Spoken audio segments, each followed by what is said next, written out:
नमस्कार मंडळी, तुमचं पुन्हा एकदा एका नव्या व्हिडिओमध्ये सहर्ष स्वागत आहे. मंडळी, माजी मंत्री व आमदार धनंजय मुंडे यांनी परळी येथील एका प्रचार सभेमध्ये जेलमध्ये असलेल्या वाल्मी कार्ड यांची आठवण काढलेली आहे. ते असे म्हणाले प्रचार सभेमध्ये की एक व्यक्ती आपल्या सोबत सध्या नाहीये याची जाणीव होते, खंत वाटते, असं खळबळजनक विधान त्यांनी केलेलं आहे. त्यामुळे आता एका नव्या वादाला तोंड फुटण्याची दाट शक्यता आहे. ते प्रचार सभेमध्ये असं म्हणाले की जगमित्र हे कार्यालय 24 तास सर्वांसाठी खुलं असायचं, मात्र एक व्यक्ती आपल्या सोबत नाही याची आता जाणीव होते, असं विधान त्यांनी केलं.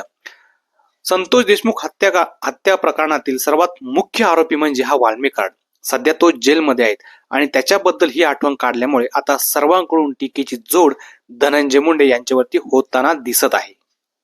मित्रांनो, जगमित्र हे संपर्क कार्यालय जे आहेत, येथे वाल्मी कार्ड बसूनच आपलं सर्व कामे, तसे धनंजय मुंडेंची सर्व कामे करायचा.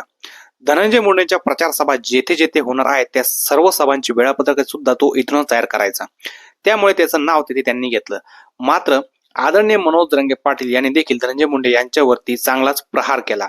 त्यांनी सुद्धा धनंजय मुंडेवर टीकास्त्र केली आणि सोबत बऱ्याचपैकी लोकांनी, बहुतेक आमदारांनी, खासदारांनी देखील धनंजय मुंडे यांच्यावरती आता टीका करायला सुरुवात केलेली आहे. आता यानंतर पंकजा मुंडे अजून काही बोलले नाही, त्यामुळे सर्वांकडे पंकजा मुंडे काय बोलणार याकडे लक्ष असणार आहे. तर व्हिडिओ आवडले असेल तर व्हिडिओला लाईक करा, शेअर पण नक्की करा.